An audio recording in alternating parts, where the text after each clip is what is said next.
It's not an overstatement to say the House of Representatives is in disarray, even chaos over the speakership. Speaker John Boehner wants to quit. The next in line dropped out of the race to replace him, and now there is enormous pressure on Wisconsin Republican Congressman Paul Ryan to step up and say he'll run for Speaker.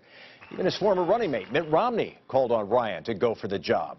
We're talking now more about this with ABC political director Rick Klein in Washington. Rick, it's good to have you back on the program. Let's begin by talking about how this job, the Speaker's job, matches up with Paul Ryan. Is this a good fit?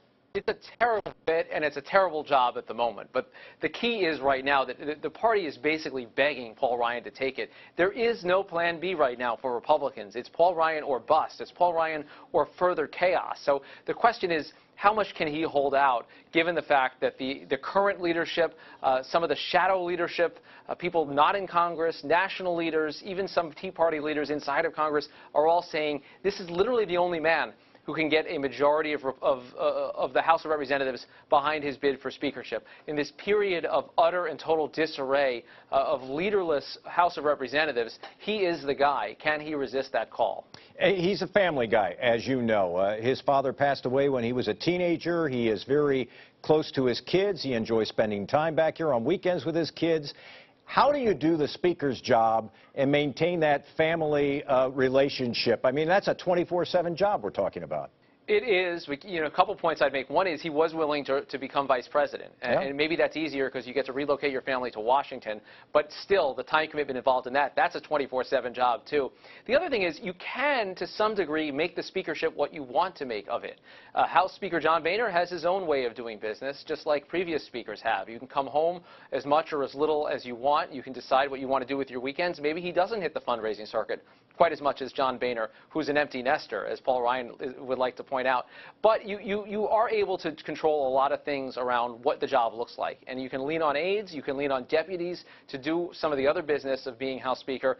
And you can, and this is a case that his colleagues are making to him, you can carve out what you need for your own family time. There's no doubt, though, that this is a difficult job for someone that tries to maintain some kind of a work-life balance. It is around the clock. You are second in line to the presidency behind only the vice president. And there are different and additional responsibilities that you can't just kind of slough off.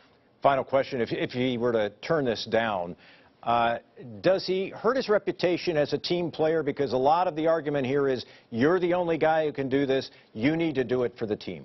Yeah, this is a moment for Paul Ryan, and it's unlikely that moments like these come twice in a political lifetime. The counter to that is that he's only 45 years old. He could have a long career, is expected to have a long career ahead of him in politics, whether that's running for national office or something else in leadership.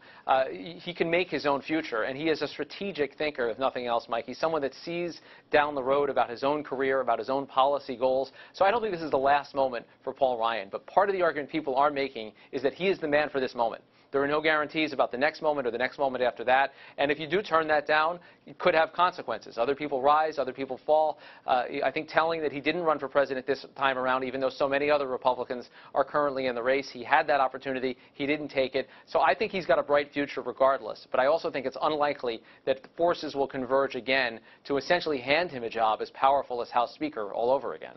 ABC News political director Rick Klein with us today. Rick, thanks very much for being with us. My pleasure. Thank you. Governor Walker appointed appeals court judge Rebecca Bradley to the state Supreme Court on Friday. I'll be back with some thoughts on what that means for the upcoming Supreme Court election. That's when Up Front continues. Back to the future. That's what next spring's Supreme Court election in Wisconsin could look like. Friday, Governor Walker appointed appellate court judge Rebecca Bradley to fill the seat left vacant when Justice Patrick Crooks suddenly passed away. Bradley will be supported by conservatives and was already running for the court.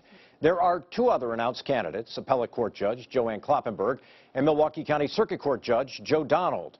While a February primary will determine the final two candidates who will meet in the April election, there's at least a chance that it will be Bradley, the conservative favorite, and Kloppenburg, who has support in liberal circles. Donald is considered the moderate in the race.